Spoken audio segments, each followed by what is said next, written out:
This guy who's like, I don't like it when you say the F word, Randall Thomas, and you go, well, I don't really like it either. And Is that how I sound in your head? In my head. Welcome to Things We Talk About. Oh, beautiful. I love it when you say it with me. I am your host, Randall Thomas.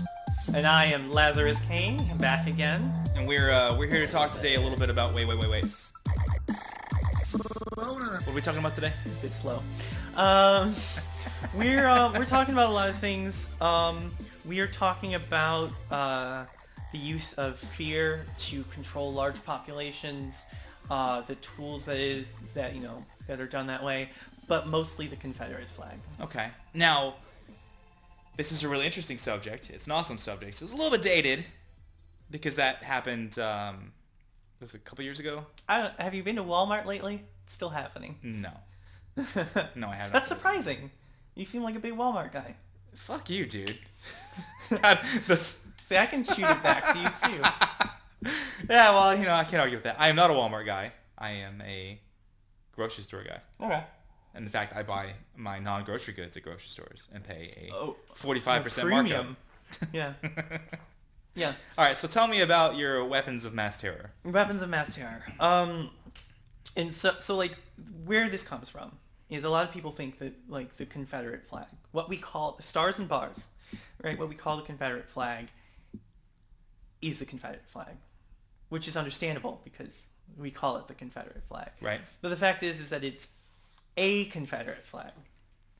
So was it per state? Did each state in the Confederacy have their own flag and they just picked one? So I don't know if you know this, but America actually has like a lot of flags. Yeah.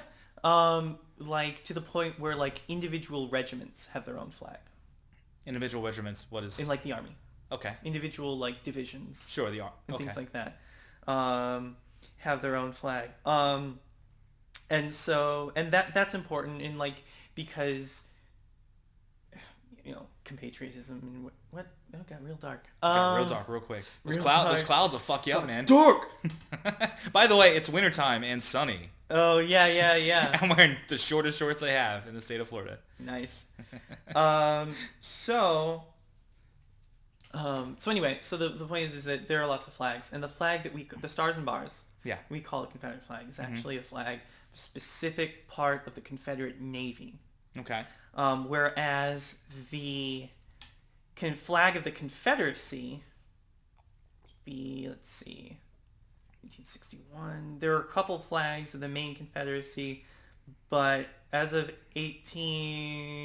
so they're basically variations either on, so you originally had like the sort of like stars in a ring. Yeah. Right? That's the first one. 13 colonies, or is that... No, this is the original flag of the Confederacy. So it looks just like the 13 Yeah. colonies. And appropriately, Okay. because they viewed it as America. And Right. They were the real America. Right. And then it went to something that looks similar to what we're used to. Yeah. But it's the stars and bars on a white field. Okay.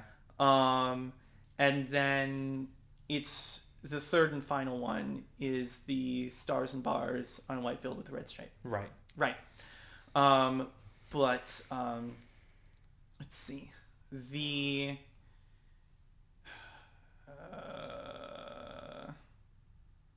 So the stars and bars are like the Forest Cavalry Corps and the battle flag of the Army of Northern Virginia. Okay. Right. And so the idea is that like if it's heritage, not hate, right? Why are people who are not from Northern Virginia using this? Right. And B, why is it a military flag and not like the actual flag of the Confederacy? When was that standardized as what is a Confederacy? When did that become... At the very least, like 1863. Okay. So the people alive today, we can agree that they weren't alive in 1863. Correct. So they've always been told by their grandpappy and grandmama that this is the Confederate flag. Yes. So it turns out that after the Civil War, and for a great long while, the Confederate flag was mostly forgotten. Okay. Like the stars and bars was mostly forgotten. It wasn't until the Civil Rights Movement. Oh shit. Yeah. in South Carolina, when the governor was tired of these uppity black people. And that was like 70 years ago. The civil rights movement? Yeah, 60, 50, 40, 30, 20, 1. It's like 60. 60. It's 1960s, I believe. Okay. And so it would have been like... We're coming up in the 2020s, buddy. So it would have been like 100 years after the Confederate flag, right? Right. And so what he did was he raised the Confederate battle flag of Northern Virginia above the Capitol building of South Carolina in the Capitol. And it was used specifically to remind all of these uppity black people that they were in the South. So who in South Carolina? Who was the governor? Who was the guy that said, "Yeah, you're from another state"? Because back then, states' rights mattered. They still matter. Ah. But anyway, who was the "you're from another state"? Yeah, from another state. Who said, "Yeah, you're from another state. This flag's from another state. Do it." Well, what happened? Well, you're right. So it was like I said, it was 100. Because even Robert E. Lee, like during the Civil War, joined the Confederacy because he was from Virginia, right? Not because he was a slave owner. That's the big difference between the Confederacy and the Union, right? What is America? Yeah, what is in America, right? And so like the Confederacy, and you can like read the Articles of Confederation, which is their version of the Constitution, right? And I believe, and so I'm not a historian, but basically each state would effectively function. It was like a federation. I think you said that wrong. You are not a history. I am not. I am a history. I'm just not a historian. So we can get a list of things that I am not on the website as well, just for balance. So basically so each state would function as like a separate country almost. They would mint their own money. Yeah, that was the idea. Behind the separate states. Yeah, exactly. And so that they were, it was a federation, it was a confederation. Right. So that, who decided that? I guess it would be the people that decided to go to war. Right. So on that subject, do you believe that it was entirely about slavery, or do you believe it was mostly about states' rights? I believe that it was about states' rights to have slavery. Right. Right. And so like there are other arguments. Well said. Like, there are other arguments about like banking and stuff like that. Like banking was, there were lots of issues that went into the Civil War. It was not a single issue war. Few wars, if any, are single issue wars. But eventually it all comes back to slavery. And that was the biggest. Yeah. It was the biggest, and like at the heart of most other issues are like, again, states' rights. Right. Yes, but it's the biggest states' right that they were fighting for was slavery. Right. Now, states' rights, as far as like a modern concept of states' rights, would be gay marriage. Yes. Now, because that was federally allowed, was it a couple years ago? Yeah. Years ago? So the definition of a state's right is anything that is not covered in anything that the Constitution does not give to the federal government. Okay. Is considered to be a right of the state to handle. Which was smart on the part of the framers of the Constitution, because it allowed them, they understood that they would not be able to foresee everything that would occur. Okay. And so they had a catch-all that said, we're not going to have stuff that just shows up and doesn't have laws. And we're not going to like paralyze the country and try and figure out who, because if we didn't talk about it. So they kind of foresaw that each state would have its own culture.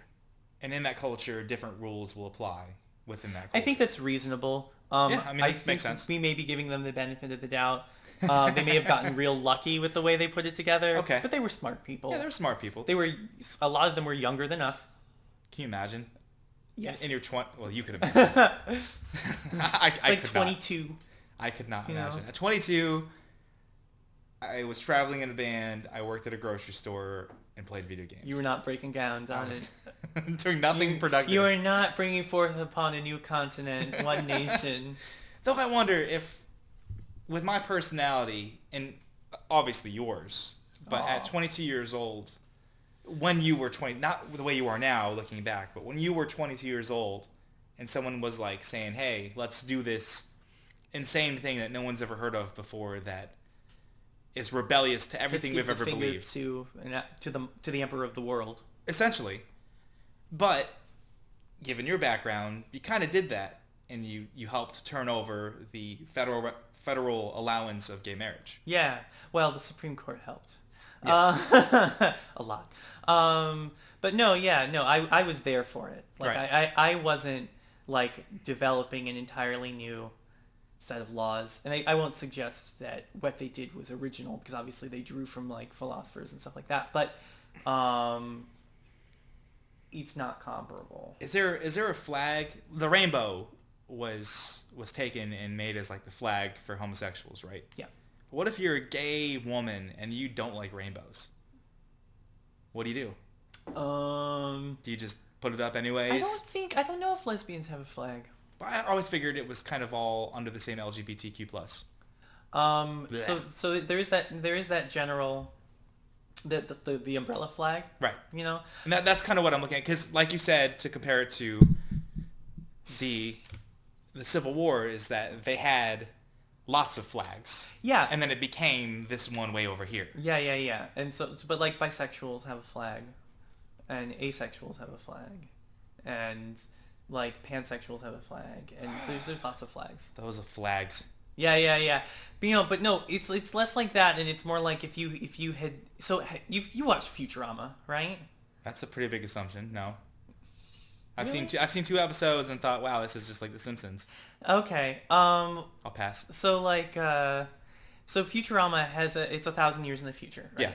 Yeah. And so Futurama like occasionally makes use of the idea that so much time has passed that people no longer have a grasp of like what our time was actually like. Mm-hmm. And so they have like a lunar theme park where they have like whalers on the moon. Or they have like George Washington fending off the Terminator, or like because they find like old sci-fi movies and they interpret them as sexual things, or like Idiocracy is another version of that, where he goes Yeah. through a museum and it's the not the UN, the history of the yeah. and it's they fight off the dinosaurs. So that's sort of what this is like, is Yeah. that a piece of history was taken and completely reinterpreted, Gotcha. taken out of context, and because it was 100 years later. And most people involved had no direct connection Right. to it. If no any. one was there. No, if any, right? They accepted what they were given, Right. which is not, does not reflect poorly on them. That's what humans do. But so when people say heritage, not hate, I don't think that they're lying. So to summarize and to clarify, because I definitely want to make sure, the flag, the rebel flag that was on that program on TV that had the guy from American Pie on it and the guy from Jackass in it, where they went around and drove around in a truck, and it's got... Oh, you mean the General Lee? They drive the truck, the General Lee. The What the hell's the name of that? Dukes of Hazzard. Dukes of Hazzard. So Dukes of Hazzard are a couple of racist motherfuckers, is what you're saying. They have a motherfucking racist symbol on their car. Now, do you think that that's knownst unto them, or is it unbeknownst? No. I think it's a case of them being raised in that culture. Okay. And not knowing the history of what they're doing. So it really is culture versus hate, because this is their culture. They don't mean any hate by it. Sure. But it is their culture. Right. But there are people who do know the history, and there Okay. are people who do associate it with hate. So the way to cure this is to just not teach history. No.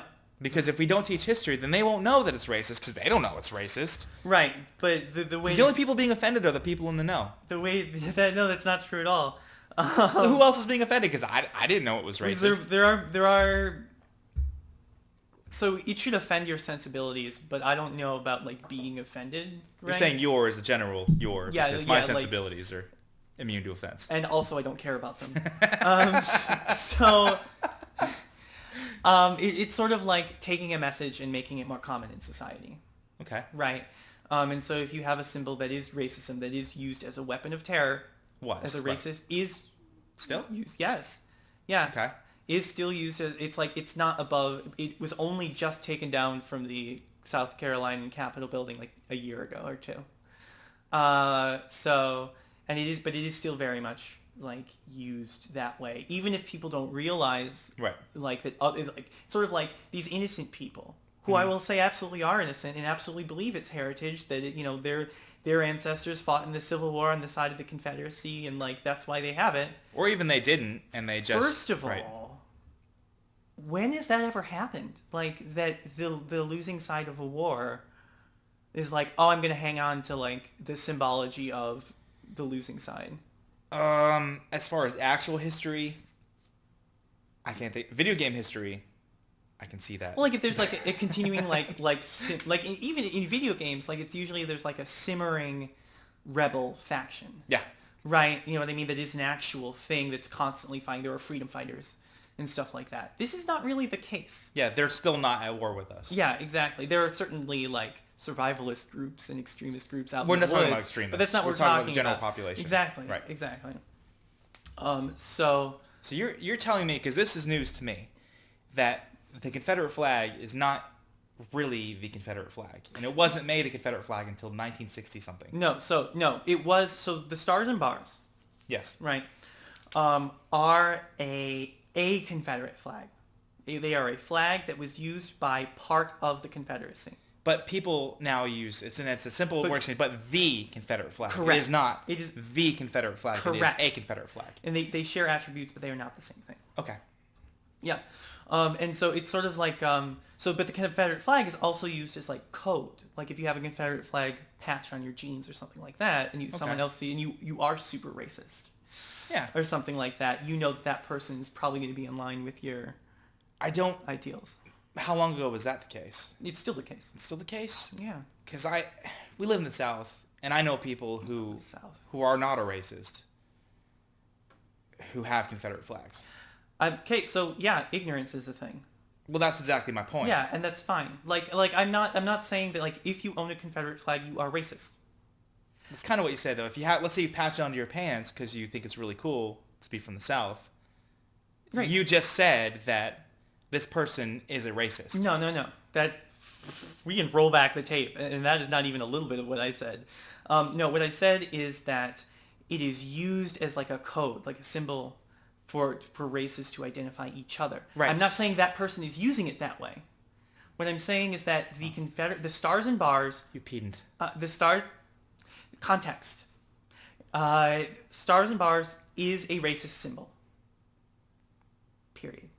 It was used by, it was developed by a faction that was pro-slavery. And then... In the 60s? No. Way back in the Civil War. And that militarily fought. It wasn't even like, oh, they were just bureaucrats. No, this was it wasn't a militia. It was a military. Yeah, exactly. And then 100 years later, it was reintroduced to the culture at large through terror, as a weapon of terror. To remind... Yeah. Now, I'm not meaning to call you out on not having the research, because I know that you don't have I don't have a stack of research in front of me, no. Maybe we could address that in another episode, because I would like to know specifically how you know it was used for that reason. Sure. I'm not disagreeing with you. I'm not saying that's not the truth. No. But I would like to know how you know. I'll put it in the show notes, right? Okay. Right, because there are like transcripts of private conversations with the governor and things like that. Like Hillary Clinton and all of her emails, private transcripts. It's more like Mitt Romney when he thought no one was listening and someone had a camera. I don't know this story. Please tell me. I think it was Mitt Romney, where... Correct him if he's wrong. It was, yeah, please do. It was it was during his presidential run, and he's quoted as saying something like 65% of them don't matter, or something. Some large percentage are irrelevant. He was talking about like the lower class and lower middle class. You sure did he say lower class, or was he talking about the college electoral? Because that's how Trump ran his campaign, was focusing based on the college electoral. Because if that's the case, the 65% doesn't matter. Right. No, and I agree, but you don't say that. Like, the point is that he was speaking freely in a way that, and he had no reason to censor himself. And so those are the sorts of transcripts that exist. And then the history, like we know what it was used for, and it's even if we didn't have transcripts, it's super conspicuous Yeah. that a I'm try- Northern Virginia flag showed up over the South Carolinian Capitol building in the middle of the Civil Rights Movement. Listeners, when we talked about doing this episode, I had planned on arguing pro Confederate flag just for the sake of conversation, because that's my role in this podcast. Why I keep them around. Why? Hey, I keep you around Is that- because I need someone who does the research. Remember that. Okay. We keep each other around because it's mutually beneficial, and we're friends. Mutual benefits, yeah. Yes, you are a mutual benefit to me. Since Lazarus is a mutual benefit. So I did a little bit of research, and I've talked about this before with cohorts and colleagues of mine, also known as friends. Yeah. Who Associates is probably a better word, and they are very pro Confederate flag, and they don't like the idea of people taking what they consider their culture away. Right. And my argument was always, because I always argued your side, was, well, if your culture is based on history and history says this is racist, how are you not a racist? Right. By displaying this. Oh, well, it's my right and my ability, and it is your right to do whatever you want. Yeah.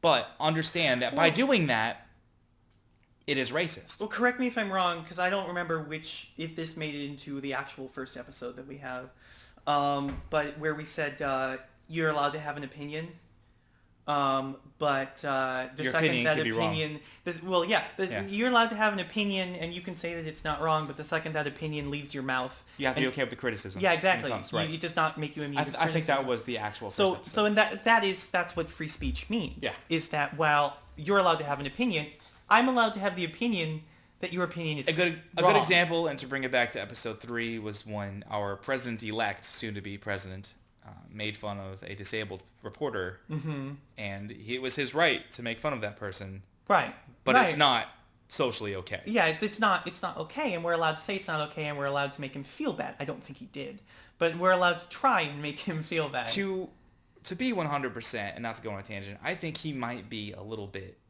disabled himself. Well, Because you don't say what he says in the position that you're in. What is it? What is it for you? What do you think? I think Because you don't say that. I prefer to live. I prefer to live in a world where he's a master at what he does. Lazarus Utopia. Yeah. Well, I didn't say it was utopia. I just said if given a choice, I would prefer to live in the world where he was a master at what he does and at whipping up press firestorms to keep the attention on him.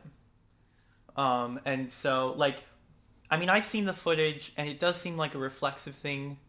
Yeah. He did. He does that normally. Yeah. But also, I think that there are many politicians, and that's what he is now, whether you like it or not. He is a politician. He is a politician. Right. Yeah. He is a politic. Right. Who would normally do a whole lot of things, but they're like, I'm giving a speech now and I'm not going to do that. So at some point he decided to bring whatever part of himself would normally act that way to his speech giving persona. And that's the same with businessmen too. If you're giving, giving a presentation that is a $4 billion presentation, you just can't show up and be some guy. Right.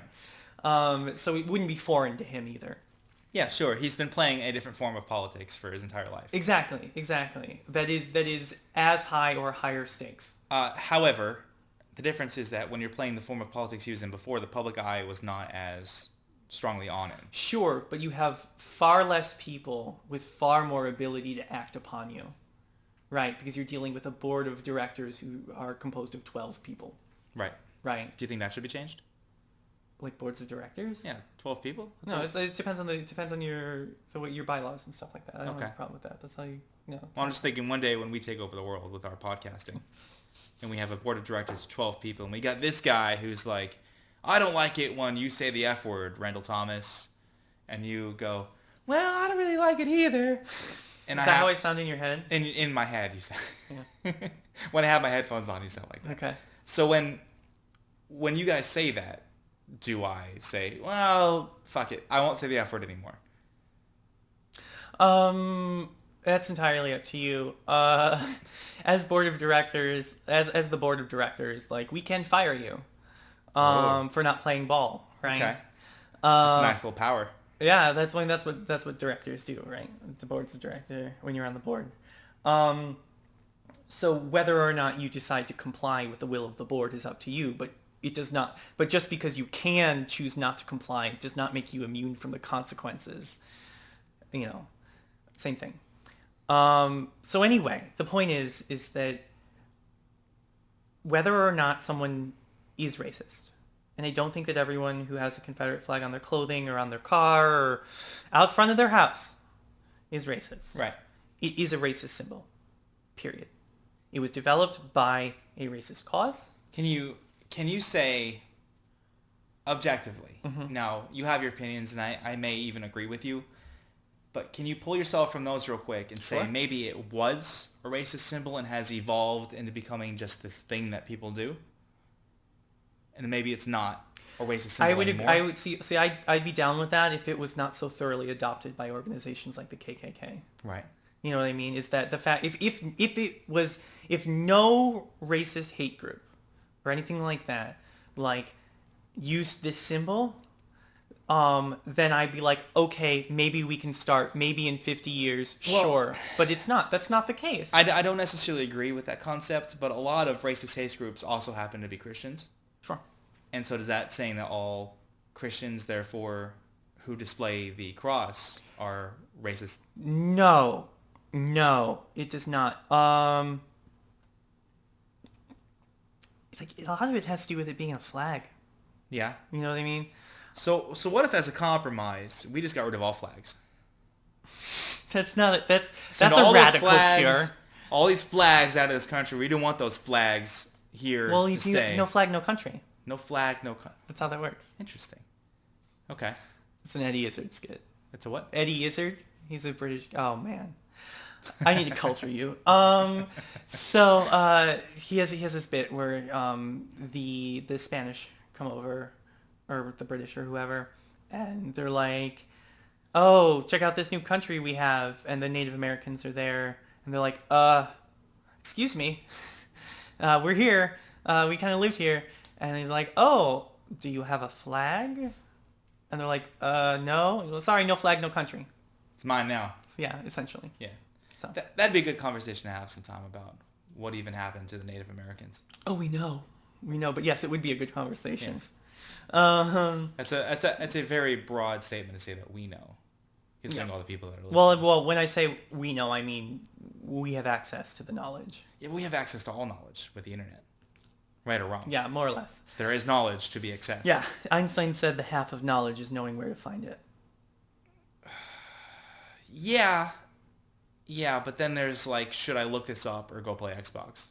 Sure. No. Yeah, no. And if you're judging like a qualitative, like value judgment on, like how much knowledge do you hold in your head at any given time, or how much knowledge can you bring to bear? What's interesting, the difference I think between intelligence and studious or knowledgeable is the people, and I've know and are related to some people who read a lot, they know a lot, but they're very slow in the way that they process. They're not very quick at coming back with ideas or concepts, and everything processes at a very slow speed. But if you ask them the date on something, they can tell you.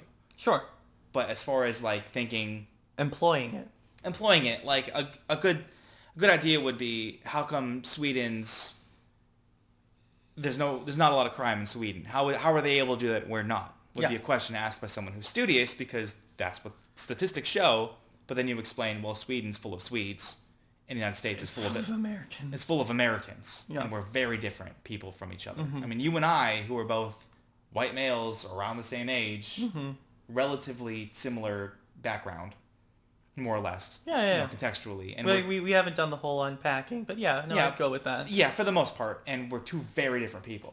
Whereas I was trying to explain this to the person I was talking to, that Sweden is full of Swedes. Yeah. And Germany is full of Germans. And yeah, they have different opinions, and they're very different to an extent, but Americans we have people over here, we have people over there, we have people over here, we have people over there. We're all over the place. And trying to find like a federal policy to make everybody happy is impossible. And you said this in the rambling part, but you said sometimes progress requires a certain... People have to lose. People have to lose for progress. Yeah, it's bloody. It's bloody. It's gross. It's sad. Yeah. It's disheartening. It's frustrating. It's war. It makes me in anger. Yeah, it makes you in anger. Yeah. But the issue... I guess I don't see an issue with that. Because sometimes people gotta hurt a little bit for progress. Yeah. Because, like, and the funny thing is, I think that the same people who... like argue against like censorship and like, oh, we're babying everyone, blah blah blah, you know, stuff like that. We are. Well, no, and I don't. For the purposes of this conversation, I don't disagree. But like, those are the same people who are like, oh, who don't want progress to hurt, who don't think that progress should have to hurt, and they want to protect everyone from the consequences. That's weird though, because I always feel like progress. The quote unquote progressive side, the people that are trying to change a lot of things, are the ones that are the hypersensitive ones. Well, like, they're the ones complaining about everything, and the people who aren't trying to change things have nothing to complain about. Oh, dude, I complain all the time. I have lots to complain about, and I like what you said. It sounds pretty. Everyone complains about everything all the time. Sure. But like, no matter what situation they're in, it's a matter of volume and a matter of how jarring the complaint is. Because if someone complains that it's raining, it's not really going to stick out in your head. But if someone complains about something that is different to your experience, then it's going to sound a lot louder than it actually is, right? It's going to stick with you. Yeah, that makes sense. And that's what I mean. Okay, we're going to take a quick break. We'll be right back. Hey, Lazarus. Hey, Randy. Is everything done with our Patreon page? Yeah, I finished it this morning. Great, take it away, Mr. Announcer Guy. Wait, what? Do you like the things we talk about? Do you crave Lazarus's witty insights and Randy's dulcet tones?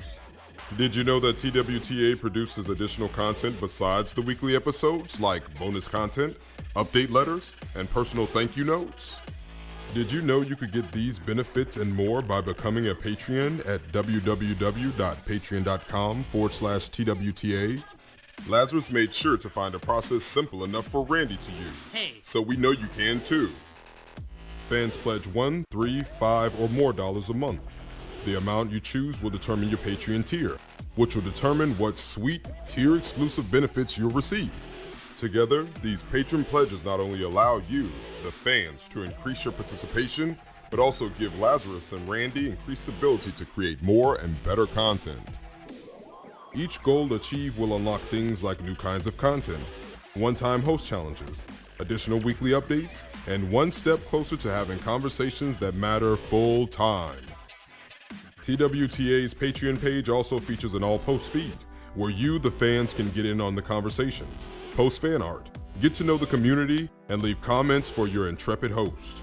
Starting the process is as simple as going to patreon.com/TWTA and clicking the Become a Patreon button. Right.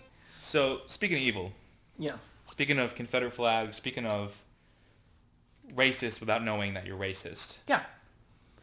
how do you feel, and I just want your opinion because it's just an opinion. Okay. Do you feel like it should be illegal for people to put out their Confederate flag, or do you feel as if it's... So I actually had a conversation about this with a friend of mine who is fairly intellectual himself, and we usually... Thank you. Actually, yeah, it was not you. We end up at usually at crossroads, and sometimes he usually just argues with me, just like you do. Yeah, just because. Yeah, well, with him it's like testing conviction, because he wants to see how strongly this is held. So Germany has less neo-Nazis than the U.S. That makes sense. Does it? Yeah, because first of all, there's way more people in the United States than there are in Germany. Right, but I believe it's even per capita. Like if you were to even things out, like Yeah, but even then makes sense because isn't neo-Nazi like an American thing?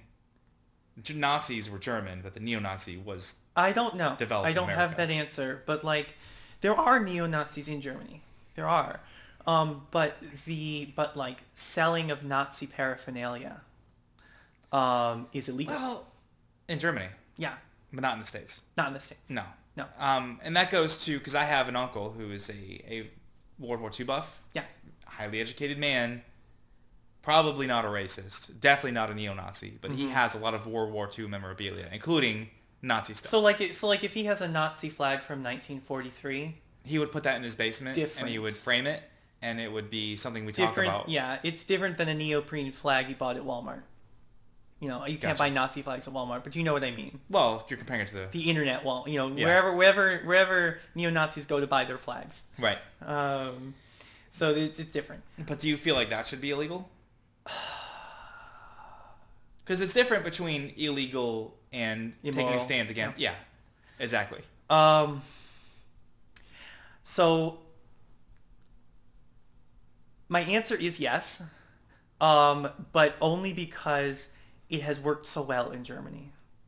Like, because we have this thing where we know that if you have this symbol that is associated with this group and you make it illegal. Well, there was some person who once just recently said that the thing is with German. I don't know who he was. He was very smart, very handsome. Who said Germany is full of Germans, and America is full of Americans. Sure. I don't know who said that. Some good-looking guy, Sure, probably but really smart. So like Germany is still a Western state, right? It is still still a Western culture. It is still a European culture, which is what we descend from. Like, we have a lot in common with the Germans. So there are sociological rules that do stand, are transparent. So your opinion is yes, so we should outlaw the sales. Honestly, like, so it does not affect me personally. Yeah. Like, it does not affect me personally, and so it is very difficult for me to I come know down what you with mean. a stance on I know it. what you mean. But if someone who was affected personally by it said, yes, this needs to happen, I'd be like, okay. I would not disagree with them. A good parallel to that would be like episode 3, the use of the R word. Mm-hmm. If that was banned, I wouldn't necessarily argue with that. Oh, that's a lot harder to do than banning a flag. Well, but yeah. I don't think it'll happen, but I wouldn't necessarily be opposed to it because I understand the reason behind it. Yeah. I understand the reason behind banning the Confederate flag, let alone the Nazi flag. Yeah. I understand it. Do I agree with it? I don't like racism. In fact, I uppercase H, hate racism. Yeah. You despise racism. It is someone's right to be racist. Technically. Yeah. And that sucks, and it's a hard pill to swallow, but it is their right to be racist. Yeah, and like, yes, like technically all of the rights that someone has add up to a right to be racist. Like, I don't want the idea that there is this like an actual bullet point right that someone has is you can be racist. But what even is a racist to you? Like, is it somebody who blatantly says, yeah, I don't like blacks and Jews? Or is it somebody who will be a little untrustworthy of walking through a neighborhood that's predominantly black? Does that make them a racist? So like there's this thing that Americans do. And other people do it too. It's a human thing. But we're Americans. So But like it's very much an American thing to do. Where you create a false dichotomy. What? The dichotomy is like A or B. Like, dichotomy is literally you've cut something in half. Okay. Like, dichotomous. Making everything binary. Yeah, exactly. It either is or is not. A false dichotomy is something that is like, and in like, again, in language. Yeah. So like there are in some Asian languages, there is a way to answer a question that essentially says, this is a logical fallacy. Basically, you have presented me with a false dichotomy and I'm not going to answer it. And it's like one word. But so like in the same, so like it's a false dichotomy. What is a racist suggests that either you are a racist or you are not a racist, when in fact it is a spectrum. Like Avenue Q.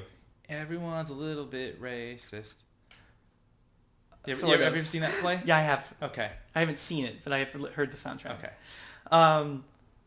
So like the person who's like inherently mistrustful of non-whites. Right. That is racism. But what about... They are a little bit racist. And there are the people who... there was an old Dave Chappelle skit from like the early 2000s, late 90s. I don't remember when it was, but it's on an airplane.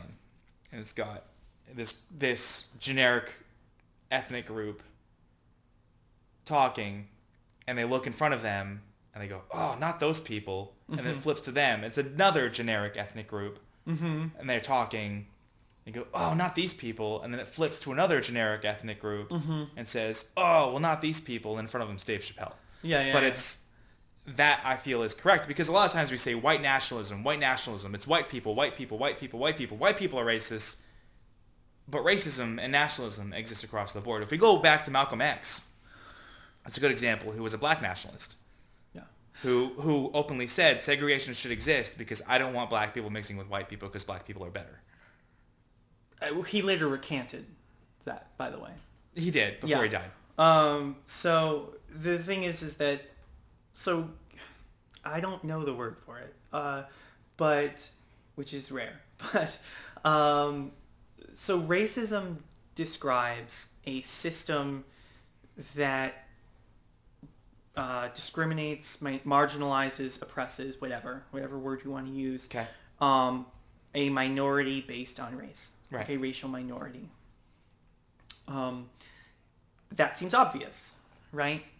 But if you extrapolate that outward, that means that a black person cannot be racist towards a white person because the white person is the majority. And the definition of racism. Now, they can black people can discriminate based on race. Absolutely. But that does not make them literally a racist. Yes, that does not make them literally a racist. It makes them a racist, but not a literal racist. racist. Yes, they are taking action. They are discriminating based on race, but like it is not a racist action. Yeah, I have a... So that When I was on the football team in high school, I played football for like a year and a half. Mm-hmm. And I'm not very athletic, particularly not back then, but I played football. And I wasn't very good. I tried really hard, and I pushed myself despite not being very good. And in practice, they like that because I guess a lot of people thought like, oh, well, he's got potential because he tries hard. Yeah. But truth is, I'm just not genetically athletic. Like, I don't have a very fast reaction speed. I'm not very fast. it would take more work than you're willing to put in to get your body to put out that much. That's what she said. And also, I don't, even if I were to try as hard as I possibly could and kill my body, Mm-hmm. I would never be as good as some of the people on that team that were naturally that good. Yeah. You could not match Ian Thorpe or anyone even like yeah. on first string, because I was like fourth string yeah. cornerback, which is like the easiest position to play in football, Mm-hmm. because you're just chasing after people that are catching a ball at that level. Mm-hmm. And I remember sitting there one time, and I was sitting out. I was out of breath. I was frustrated. We were in practice, and then I didn't grow up racist in any way whatsoever. My parents didn't teach me anything like that. I didn't see anything like that. I got to high school, and I thought it was weird because the white kids kind of clicked together, and the black kids clicked together. Mm-hmm. And yeah, like individually, if I saw one of them, we would talk and have a really good conversation. But together, that tribalism, Mm-hmm. when they were together, it was them against us. Yeah. Well, so, believe it or not, I have a comment on that. No, please. So that is not unique to race, that response. And so that response, I believe, I am not a sociologist. You're not a sociology. I am not a sociology. But that is in response to like the majority marginalizing and oppressing the minority, right? Because you have to band together based on what you have in common. So it's like okay, we should probably have a whole episode on this, but like, And we will. but like, people, I've seen complaints that like, why are there no straight pride parades? Why would you need a straight pride parade? Every parade. Which is funny because we're gonna have the episode and you're gonna argue for it, but okay. I'll prepare. yeah, I mean, if that's the way you want to roll. Yeah, that's okay. I'll figure it out.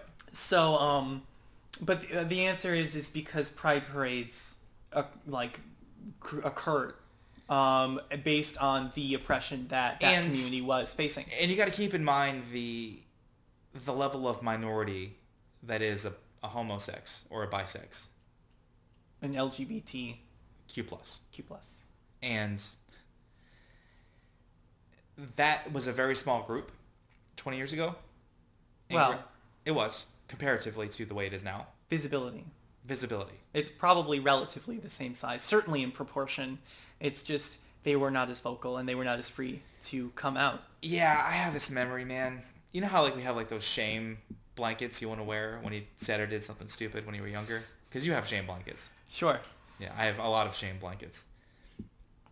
And there was this kid, I was a freshman in high school, this kid came up to me, and he this really nice, like, nerdy kid, and I have like a soft spot for like the downtrodden. Most Americans do. America loves an underdog. The underdog, that's it. And it was this poor guy, and he got made fun of all the time, and so I went and I talked to him constantly and became his friend. And he would tell me all the time how handsome I am, and I thought, okay, well, he's just being nice, because I'd never come across a homosex before then. Mm-hmm. And he tells me when I'm 14 years old, never been across this before, and he tells me probably after 6 months of like being buddies, I'm gay. He says, but don't tell anybody. I said, okay. You told somebody? I told everybody. Is that the shame I blanket? told absolutely everyone I knew. Because I didn't know what to do. Andy. But it's not like I went around saying, did you know that this guy's gay? But it was like, this guy just told me he's gay, and I don't know what to do. I have no, like, my trusted... I am rolling my eyes right now. You guys can't see this, but like... It was a different time, first of all. You were a different person. You are not the person you are today. Yeah, of course not. I'm not the same person I was, like... No, that's what I'm saying. when I It's was a 14. different time. You were a different person. Yeah, It's the very, same. very different. Very different. I mean, that's when you go back to talking about ignorance. Like, Yeah. I just didn't know. Yeah. I mean, they didn't tell us about gay people. I didn't know that was even a You're thing. young and dumb. And, yeah. Yeah. So, yeah. And it was so awkward because we had these classes together, and he knew, of course, that I told everyone because all these other people made fun of him for it. And, like, I should have, and I would now, but at that time, I didn't stand up for him. So even though these people are making fun of this poor kid who was already, like, dorky and awkward. Yeah, he already had problems. Had problems. Well, yeah, because if he didn't have problems, it wouldn't have been a problem, almost certainly. No, he'd be confident about it. Yeah, he'd be confident, and it would have been... Or he would know, he would have worn it like, on his sleeve. or I'm going to wait until the appropriate time. Yeah. And he told me, and I told, like I said, Everyone. all of my trusted advisors who were mostly on the football team. Not knowing any better. You know, I didn't do it maliciously. I didn't dislike him. You're so dumb. Yeah, absolutely. And that's one of those shame blankets I have to wear because I potentially ruined his like high school experience and his life for at least You had an effect on him for a decade. for 4 years. Come. And after that moment, though, after he told me, I never talked to him again. And not because I didn't want to, but because he never talked. Like he would look at, and his eyes would look down in shame. You know what I mean? Yeah. And I think that he trusted you. He did, and he liked me, like beyond just normal. I'm sure he did. Buddy thing. I've been there. With me. No. But Vain. It was really sad, and I think that plays kind of a big role as far as my progression and what is wrong and what is not. Is seeing. It's one thing to say something and not seeing it, how it affects people. Listen to episode 3. But it's another thing to firsthand see how what you say and do negatively impacts somebody else. Yeah. Well, it's to be party to the destruction. Yeah. Right. To like, it's one thing to know the bomb went off. It's another thing to be next to it. Right. Yeah. And what's funny, man, like talking about the how things have changed with that. When I was a kid, of course, when you were a kid too, like gay was a term you used for something you didn't like. Yeah. And then you evolved. I didn't, but others did. Society evolved for the most part. Yes. You can say for the most part. Yeah. I would like. I'm not in high school anymore, and neither are you. True. So I don't know what they say, in the lunchroom or whatever. True, and maybe it's still there. Yeah. Maybe it's not. I don't know. Or maybe they're saying it's satirical. Let us know. Yeah, please let us know if that's still a thing, and if it is, I'm sorry. Yeah. I'm sorry for being a number amongst those people. Yeah. Of using a term, and that's blatantly causing harm in someone else's life. Mm-hmm. And it's so sad. This guy confided in me, and I told people. You fucked up. I really fucked up. So hard. I fucked up. And so my biological brother, he is a really big member of the Pride movement. Oh. Big time. And Is he hot? He looks like me with blonde hair. Oh, okay. And a little less. Hair. But he's less hair. He's a little bit further down the road. A little further down the road. Like Okay. he's like me in 5 years. Okay. But he's only a year older than me. But he he also makes a lot more money than I do. So he's awesome guy. He very big in the LGBTQ plus community. Mm-hmm. Very he is for his area like one of the he's a go-to guy. Members of the board, if you would. When I was a kid, and I say kid, probably ages like 8 to 18, if I talked to a friend of mine who was gay and he knew, he would make fun of me and then make fun of that person. But this is somebody who's like huge into that community. Now he is. But back then, it was, are you talking to Anthony on the phone? I'm like, well, yeah, Anthony's my friend. Well, Anthony's gay. Don't talk to him. You know why he did that, right? Because he was still in the closet. Like, he was not okay with it. My brother? Yeah. My brother's not gay. Oh. He's an ally. If you Oh, will. okay. He's a straight guy that really, So he really figured it supports out. rights. Yeah, he figured it out somewhere along the way. But it was so, like, even I got bullied for being friends with gay people. You know, Do you want sympathy for that? No, and 20 years ago, like 20 years before that, people got bullied for being friends with black people. Yeah. Do you see what I'm saying? Yeah. And It's a process. And it's going to continue on that way forever and ever and ever until maybe, hopefully, eventually, the South secedes and wins. Or... I don't think that'll solve anything. What do you mean? Like, because they won't, like, the implication of that statement is that all of the nastiness will be confined to the South. Yes. A, we live in the South. We would be part of the Confederacy. True, and... B, so that wouldn't make things better for us. An invisible sea, it's a joke. Yeah, I get that. But yeah, so that's what I meant. You asked me what I meant by I don't think that would solve anything. Yeah, and you're right, and it really wouldn't. And honest to God, there's nothing wrong with being from the South. There's something wrong with disliking anybody based on something that's out of their control. Yeah, exactly. Right. Exactly. Like, Donald Trump cannot control the fact that he makes fun of people, so we shouldn't hold it against him. False. What do you mean false? I mean, he can't control he it. It's part of who he is. It's his identity. That's not the same thing. It's not the same thing? Not even a little. What do you mean? No, because you choose what you say, right? You choose how to present yourself. Some people would say you choose who you like and don't like. Sometimes that's true. Okay. Um. Wow. Okay. That's a awesome comeback because I wasn't prepared for that one. No, sometimes that's true, and it has to do with like who you were raised to like and dislike. Okay. So you didn't choose who you were raised to like and dislike. Okay. But that who you were raised to, that statement has a shelf life that starts ticking at about 18. Yeah, I look at to me, the what I guess inherited form of racism or some like and dislike. Like these people, don't like these people. I look at that kind of like I look at people who are raised religious. But there comes a certain point in your life where you're like, well, that doesn't really make sense. But, I'll hold on to this other stuff. There are... And they say, well, this part doesn't make sense either. But I'm going to hold on to this stuff. Mm-hmm. And then, yeah, but this doesn't make sense. And before you know it, you're looking at nothing. Well, there I don't disagree with you. But there are many very intelligent people who are religious. Right. So, for example, as I understand it, like 65%, don't quote me on the percentage, but it's more than half.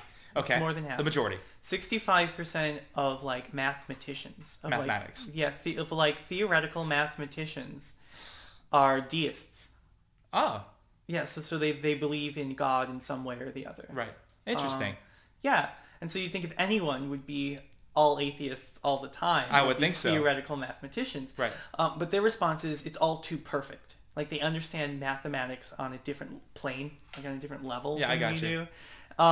And so it all works too well for there not to have been additional stuff. Well, I would try to understand that, but as you know, you are not a mathematician. I am and not certainly not a theoretical I mathematic. am not a theoretical mathematic. Ladies and gentlemen, that has been what we talked about. You're right.